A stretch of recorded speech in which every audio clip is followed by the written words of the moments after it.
Welcome back ناظرین، special جرگہ کے اس حصے میں ہمیں لاہور سے جوائن کر رہی ہیں ممتاز قانون دان، ممتاز تاریخ دان اور منفرد سیاستدان بیرسٹر چودھری اعتزاز احسن صاحب۔ اعتزاز صاحب، کیا سمجھتے ہیں آپ، کون سا ادارہ کس حد تک اپنے حد سے تجاوز کر رہا ہے؟ دیکھیں، میرے خیال میں تجاوز تو تقریباً ہر جانب سے کچھ نہ کچھ ہوا ہے، اور اگر آپ انتظامیہ لیں یعنی ایگزیکٹو، تو اس کی جانب سے جج صاحبان کی جمہوریت کی بحالی کے بعد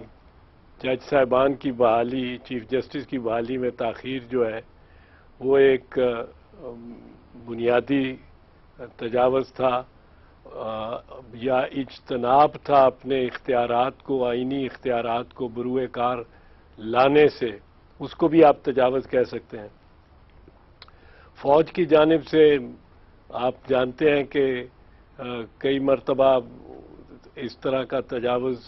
یا ہوا ہے، کیری لوگر بل پہ ہوا تھا، پھر آپ بھی فرما چکے ہیں پہلے کہ اس معاملے میں جو کہ جب آئی ایس آئی کے چیف کو ایگزیکٹو نے فیصلہ کیا بمبئی کی بم بلاسٹ اور اس حادثے کے بعد، سانے کے بعد بھیجنے کا، تو اس کو فوج نے روک لیا۔ تو سپریم کمانڈر کا ایک فیصلہ تھا، فوج نے دوسرا فیصلہ کیا۔ غلط تھا کون سا صحیح تھا، یہ ایک اور بات ہے، ایک بحث دوسری ہے۔ اسی طرح میں سمجھتا ہوں عدالت کی جانب سے، عدلیہ کی جانب سے بھی معاملات میں سو موٹو جورسڈکشن کے استعمال میں، سو موٹو جورسڈکشن ایک ایسی جورسڈکشن ہے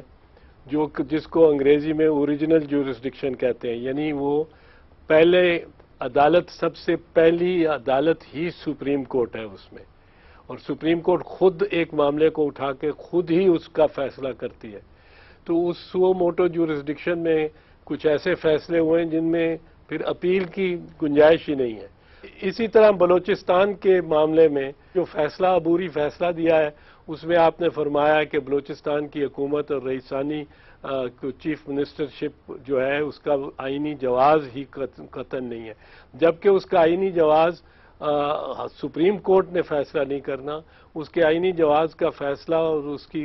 کنٹینیوٹی کا فیصلہ، تسلسل کا فیصلہ کرنا ہے تو صوبائی اسمبلی کے ممبران نے کرنا ہے، اور آئین اس میں بڑا واضح ہے۔ اور صوبائی اسمبلی کے ممبران کی جب تک اکثریت اس کے ساتھ ہے، سپریم کورٹ اس کو ہٹا نہیں سکتی کسی طور پہ۔ تو اس طرح کے اور فیصلے بھی ہیں جو اوریجنل جورسڈکشن میں جو ڈسکوالیفائی کیے ہیں ایم این ایز اور ایم پی ایز اور سینیٹرز، ابھی حال ہی میں ڈوئل نیشنلٹی پہ، وہ ڈوئل نیشنلٹی بالکل درست ہے کہ کسی M N A M P A کی نہیں ہو سکتی، پر اس کو اس طرح سے نکالا بھی، نائل بھی نہیں قرار دیا جا سکتا کہ سپریم کورٹ اپنی اوریجنل جورسڈکشن میں اس کو اختیار کو استعمال کرے۔ اس کو نکالنے کا یا تو اسپیکر کے ذریعے ہے، یا الیکشن پٹیشن کے ذریعے ہے، یا ریٹ آف کو وارنٹو آرٹیکل 199 کے تحت ہائی کورٹ کے سامنے، اور پھر تینوں صورتوں میں اپیل سپریم کورٹ میں جائے گی، اوریجنل جورسڈکشن نہیں ہوگی۔ یہ جو این ایل سی کے کیس میں ان لوگوں کو فوجی عدالتوں میں لے جایا گیا اس معاملے کو، یا جو کچھ لوگ کہہ رہے ہیں کہ جنرل بیگ اور جنرل اسد درانی کا معاملہ بھی آرمی ہی کی طرف ریفر کرنا چاہیے، اس میں قانونی اور آئینی پوزیشن کیا ہے؟ دیکھیں، اس میں بنیادی طور پہ اگر کوئی حاضر سروس فوجی ہے اور وہ کوئی جرم کرتا ہے، آئین کی خلاف ورزی کرتا ہے، تو اس معاملے میں تو کوئی آج بھی حاضر سروس ہے اور اس کا ٹرائل ہو تو اس معاملے میں تو کوئی مسئلہ اور معاملہ نہیں ہے، وہ تو کوئی اس میں ابہام نہیں ہے، وہ فوجی عدالت ہی ٹرائی کرے گی۔ دوسرا ہے وہ شخص جو کہ جب حاضر سروس تھا وہ کوئی جرم کرتا ہے اور لیکن اس کا اس وقت ٹرائل نہیں ہوتا، وہ اب ریٹائر ہو گیا ہے، ریٹائرمنٹ کے بعد اس کا ٹرائل ہوا ہے، یہ ایک گرے زون ہے، یہ ایک گرے زون ہے۔ تیسرا وہ ہے جو فوجی سروس سے ریٹائر ہونے کے بعد کوئی اور سویلین ملازمت کر رہا ہے، تو یہ سویلین عدالت ہی ان کو ٹرائی کرنے کی۔ اور اس اصول کے مطابق جنرل بیگ اور اسد درانی کا معاملہ فوجی عدالت کی طرف جائے گا؟ یہ میرا خیال ہے اس پہ ضرور ایک مباحثہ ہوگا، عدالتی مباحثہ اور ڈیبیٹ ہوگی۔ اگر ان کو فوجی عدالت میں کیا گیا، ویسے فوجی عدالت کے آرٹیکل سیکشن 2D جو اس کا آرمی ایکٹ کا ہے، آرمی ایکٹ 1950 کا جو سیکشن 2D ہے،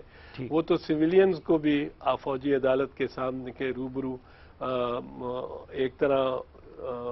اس کی جورسڈکشن میں ڈال دیتا ہے ان سرٹن اوفینسز۔ اچھا اعتزاز صاحب، اس مباحثے کے دوران میرے پروگراموں میں ایک نیا نقطہ اٹھایا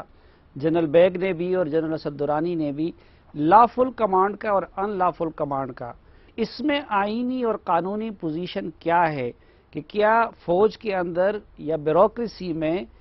ایک ماتحت کو یہ اختیار دیا جا سکتا ہے کہ وہ اسی وقت فیصلہ کرے کہ یہ آئینی اور قانونی ہے یا نہیں، یا کہ ہر چیز کمانڈ کی ماننی چاہیے؟ دیکھیں، جہاں تک تو تعلق ہے اس اصول کا، یہ بنیادی طور پہ اللیگل سپیریئر آرڈرز نیورمبرگ ٹرائلز میں جو دوسری جنگ عظیم کے بعد نیورمبرگ جرمنی میں ہوئے، ان میں یہ ڈیفنس لیا گیا تھا اور اس کو ریجیکٹ کیا گیا۔ اسی طرح اس موقف کو پاکستان میں سپریم کورٹ نے تسلیم نہیں کیا۔ سپریم کورٹ نے اس ڈیفنس کو اس اصغر خان کے کیس میں ریجیکٹ کیا ہے اور اس کو تسلیم نہیں کیا جا سکتا۔ لیکن بہت سارے فیصلے، بہت سارے احکامات ہائی کورٹس دیتی ہیں جو کہ سول سرونٹس پہ بائنڈنگ ہوتے ہیں، لیکن سپریم کورٹ اپیل میں ان کو سیٹیسائیڈ کر دیتی ہے کہ غیر آئینی ہے اور وہ غلط تھا فیصلہ اور آئینی تھا اقدام۔ تو کیا ہائی کورٹس کے فیصلے کے بعد سول سرونٹ بھی یہ بھی دیکھنا مجاز ہوگا کہ جی یہ ہائی کورٹ کا فیصلہ آئینی ہے کہ غیر آئینی ہے؟ اچھا اب اس کو میں تسلیم کروں کہ نہ تسلیم کروں؟ اچھا اعتزاز صاحب، آپ کو کیا جمہوریت خطرے سے دوچار نظر نہیں آتی؟ میرے خیال میں نہیں۔ اس کی بنیادی وجہ یہ ہے کہ اس کی بنیادی وجہ اور اس کے محافظ جمہوریت کے اس وقت پاکستان کی عدلیہ ہے۔ ہر چند کہ میں یہ بصد احترام عرض کرتا ہوں اور میں نے مثالیں دی ہیں جہاں لگتا ہے کہ عدلیہ بادی النظر میں اپنے آئینی حدود سے تجاوز کر گئی ہے، جس طرح بلوچستان کا مثال دی، جس طرح اب CNG کی قیمتیں یا شوگر کی قیمتیں عدالتیں اگر فکس کرنی شروع کر دیں تو اس کا منفی ایک اثر ہوتا ہے۔ پر لیکن جمہوریت کی ضمانت جو ہے، میرے خیال میں جو ستون آج بھی ہے جمہوری نظام کا، وہ افتخار محمد چودھری اور چیف جسٹس اور سپریم کورٹ ہے۔ کیونکہ سپریم کورٹ یہ کہہ چکی ہے، پہلے کہا ہے 31 جولائی 2009 کے فیصلے میں، سندھ ہائی کورٹ بار ایسوسی ایشن کے فیصلے میں جو 15 ججز کا فیصلہ تھا، اور اب اسی کا اعادہ کیا ہے اصغر خان کے ایک فیصلے میں، ایئر مارشل صاحب کے فیصلے میں، کہ فوج مداخلت نہیں کر سکتی اور نہ ہی کوئی جج حلف لے گا اگر فوج نے مداخلت کی یا غیر آئینی یا آئین کو معطل کیا یا کچھ۔ اس دفعہ فرق یہ ہے کہ ان جج صاحبان نے جنہوں نے حلف اٹھایا ہے، PCO کا حلف نہیں اٹھایا اس مرتبہ، اور جنہوں نے جو پابند ہیں اپنے فیصلوں کے، سندھ ہائی کورٹ بار ایسوسی ایشن کیس کے فیصلے کے، وہ سروائیو نہیں کر سکتے انڈر ملٹری ایکشن۔ یہ جج چھوڑ جائیں گے، یہ جج عہدوں سے اپنے آپ کو یہ گھر چلے جائیں گے، اور وہ خلاف اتنی پیدا ہوگی کہ فوج مارشل لا یا ایمرجنسی لگانے سے میرا خیال ہے قاصر ہے اور نہیں لگا سکتی۔ ویسے بھی پاکستان فوج ایک بہت بڑی جنگ میں ملوث ہے اس وقت اور مبتلا ہے، تو فوج کے پاس ایک تو میرا خیال یہ فرصت نہیں ہے جہالت جنگ میں۔ آپ کو کیا لگتا ہے کہ یہ جو اداروں کی طرف سے تجاوز ہو رہا ہے، اس تجاوز کو ادارے خود بخود ترک کر دیں گے، اصلاح ہو جائے گی؟ اور دوسرا، موجودہ حکومت کیا جو فیصلہ ہے سپریم کورٹ کا اس پہ عمل کر سکتی ہے؟ وہاں آپ کو ول اور FIA اور نیب میں آپ کو یہ صلاحیت نظر آتی ہے؟ دیکھیں، ول تو اس وقت سپریم کورٹ نے پیدا کر دی ہے. سپریم کورٹ کا احکامات کی پر عمل درآمد ہونا ہے, اور یہ کوئی حکومت پر اس کا دوش نہیں ہے, یہ دوش اب سپریم کورٹ پر ہے. اور میں سمجھتا ہوں کہ ایسا ممکن ہے, اور جس طرح میرا خیال ہے قمر زمان کیرا صاحب نے کہا, انہوں نے کہا کہ سپریم کورٹ کے, اور وہ حکومت کے ترجمان ہیں, کہ سپریم کورٹ کے فیصلے پہ عمل درآمد کرتے ہوئے کارروائی ہوگی. اب کیا کارروائی ہوگی وہ فوج کی طرف بھیج سکتے ہیں کہ آپ ان کو ٹرائی کریں اور آپ ٹرائل کریں, یا وہ ایف آئی اے یا نیب کو کہہ سکتے ہیں. تو میرا خیال ہے کہ ان کے پاس رستے ہیں, اور حکومت نے یہ اعلان کیا ہوا ہے کہ وہ اس فیصلے پر عمل درآمد کرے گی. اچھا, اس ایک حصے پہ تو عمل درآمد کا بھی حکومت نے صرف اعلان کر دیا ہے, جو دوسرا حصہ جو پریزیڈنسی سے متعلق ہے, آپ کو کیا لگتا ہے کہ سپریم کورٹ کے فیصلے کی روح ایوان صدر اس حصے پہ عمل کر سکے گا؟